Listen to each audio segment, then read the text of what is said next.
చిలుకూరు మండలంలో ఉన్న ఏ నాయకులు కానీ అలాగే అటువంటి అలవాటు శ్రీధర్రావు గారికి అసలుకే లేదు. మీరు ఏదైతే గతంలో చేసిల్లో 2009లో మమ్మల్ని నమ్మిచ్చిళ్ళు, 2 సార్లు టికెట్ ఇచ్చి ఓడిపోయినా కూడా కాంగ్రెస్ పార్టీ వైఎస్ రాజశేఖర రెడ్డి గారు పిలిచి మీకు టికెట్ ఇస్తే మా గుండెల మీద చనిపోయిన గుర్తులన్నీ మాకు గుర్తున్నాయి. అప్పుడు కూడా 2009లో మా పార్టీలోకి వెళ్ళిపోయి మీరు మన అంగన్వాడీ పోస్టులకు ఒక్క పోస్టు ఉంటే దగ్గర గ్రామానికి 10 మంది దగ్గర డబ్బులు వసూలు చేసి వారికి ఎవరికైతే ఒక ఉద్యోగం వస్తుందో ఆ ఉద్యోగం నేనే ఇప్పించినా అని మళ్ళీ మిగతా 9 మంది డబ్బులు రిటర్న్ ఇచ్చి ఎవరికైతే డబ్బులు ఇచ్చిలో వాళ్ళ దగ్గర డబ్బులు వసూలు చేసిన చరిత్ర అనేది.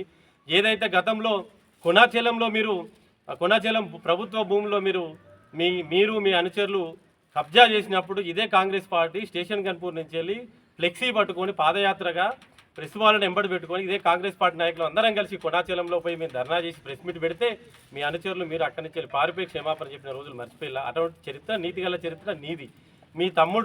మీ తమ్ముడు నువ్వు పోయినసారి సర్పంచ్ ఎలక్షన్లో లైట్లు బంద్ చేసి అనేక రకాలుగా ఇబ్బంది పెట్టి 200 ఓట్లు కింద మీద చేసి లైట్లు బంద్ చేసి అధికారులను తప్పుదోవ పట్టించి గెలిచిన నీచ చరిత్ర నీది.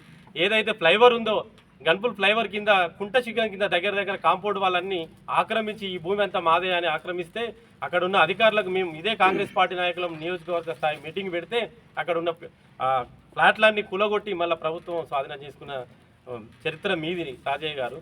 అన్ని అవినీతిని మీరే చేస్తారు. రాసలీలలు